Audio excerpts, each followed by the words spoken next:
Trade Minister Simon Birmingham joins me from Delhi. Thanks very much for your time. This is the largest trade delegation that we've seen in the region for 5 years. Why has India been chosen for it? This is about implementing the Australia-India Business Exchange strategy that was part of our India economic strategy. So our government commissioned Peter Varghese, a former High Commissioner to India, former head of the Department of Foreign Affairs and Trade, to develop a comprehensive strategy in relation to Australia's economic relations with India. Part of that was that there ought to be activity like this, and so we are, as part of our government response, implementing that strategy by undertaking this exchange, which has indeed more than 100 different business leaders here. And is part of it, Trade Minister, about diversifying from our reliance on China? We've seen with the coronavirus just how economic shocks there can have a massive impact on us, whether it be through tourism, education or whatever else. It's such a great reliance on that country and the trading relationship. Is this about diversifying away from that reliance on China?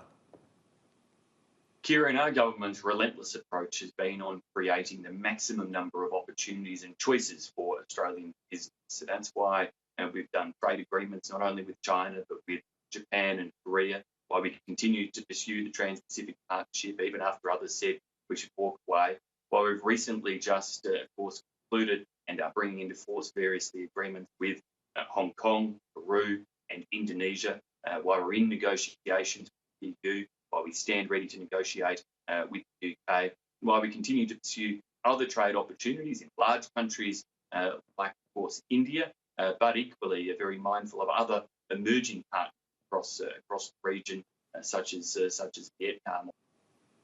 You mentioned some of those other trade negotiations. Do you concede that free trade talks with the UK and most certainly the EU, and I know this from various representatives I've spoken to in Canberra who've advised me of the EU position on this, and that is that they want climate change to be included within the free trade agreements. So if the question is, if the government doesn't commit, for example, to zero net emissions by 2050, could that have economic and trade implications for Australia? Kieran, let me be clear, no such request as that being made.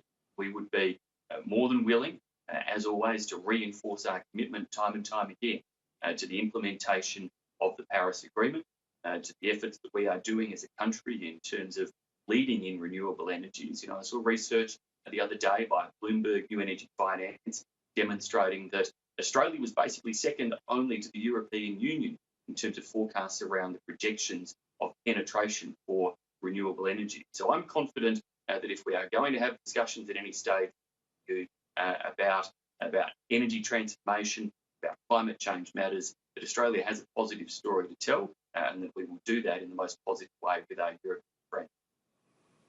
And are you open to a net zero target by 2050, given more than 70 nations have signed up, that Boris Johnson's such a strong supporter of it? Is that something that you as a Cabinet Minister, are you open to that? Kieran, you know I'm somebody who likes to be pretty methodical about the way we go about things, and I think you've got to have plans that sit around the commitments that you make. Now, it's a statement of fact that the Paris Agreement, which Australia is a party to, has an ambition to see net zero achieved in the second half of this century. That's different from that type of target that you're talking about. What our government is doing is working through how we implement all aspects of the Paris Agreement as we ought to do so. And that starts firstly by ensuring that we meet and well and truly exceed, as the Prime Minister has been clear, our 2030 targets, and that then we build upon that in the future. But there's no point just putting a date on something and saying that's when it's going to happen if you don't have a plan to get there.